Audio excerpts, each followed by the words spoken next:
ఈ 6 eggs అన్నింటినీ break చేసి మనం ఈ బౌల్లోకి వేసుకుందాం.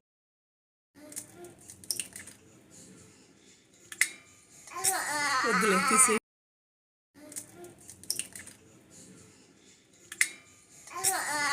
తీసి ఇలా అన్ని బ్రేక్ చేసి బౌల్లోకి వేసి పెట్టుకోవాలి.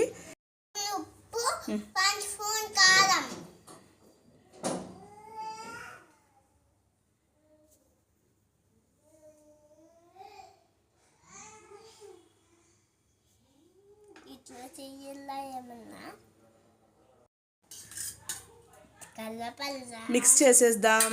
బాగా మిక్స్ చేసేయి.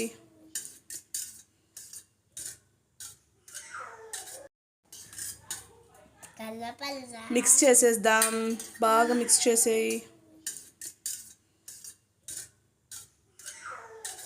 హీట్ చేసుకునే ఎగ్స్ని మనం దీంట్లో పెట్టుకొని స్టీమ్ చేసుకుందాం. ఒక 15 minutes స్టీమ్ చేసుకుంటే బాగా వస్తుంది. ఇలా మూత పెట్టేసుకొని 15 minutes తర్వాత మనం దీన్ని ఓపెన్ చేసి చూసుకుందాం.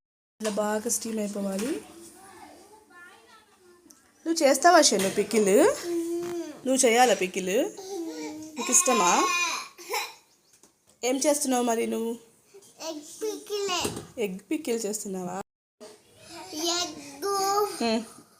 ఇంకా కారము, ఉప్పు చేసి ఏం చేస్తున్నావు? బీట్ చేసినావు. చేసి స్టీమ్ చేస్తున్నాం. ఎగ్గు ఇంకా కారము, ఉప్పు చేసి ఏం చేస్తున్నావు? బీట్ చేసినావు. చేసి స్టీమ్ చేస్తున్నాం. స్టీమ్ అయిన ఎగ్ని ఇలా చిన్న చిన్న పీసెస్గా కట్ చేసుకుందాం. కట్ చేసుకొని డీప్ ఫ్రై చేసుకుందాం. ఇప్పుడు కట్ చేసిన పీసెస్ ఒక్కొక్కటి వేసుకొని బాగా ఫ్రై చేసుకుందాం, మాయిశ్చర్ అంతా వెళ్ళిపోవడానికి.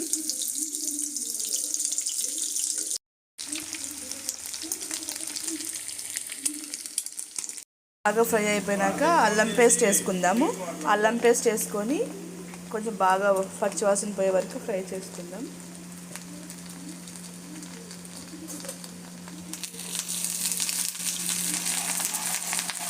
దాంట్లోకి ఆవాలు, జీలకర్ర, ఎండుమిరపకాయలు, కరివేపాకు వేసేయాలి.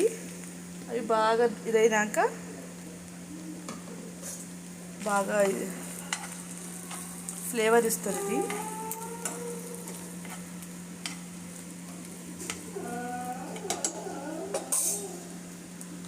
బాగా వేగినాక ఉప్పు, కారం, ధనియాల పొడి వేసేసుకుందాం.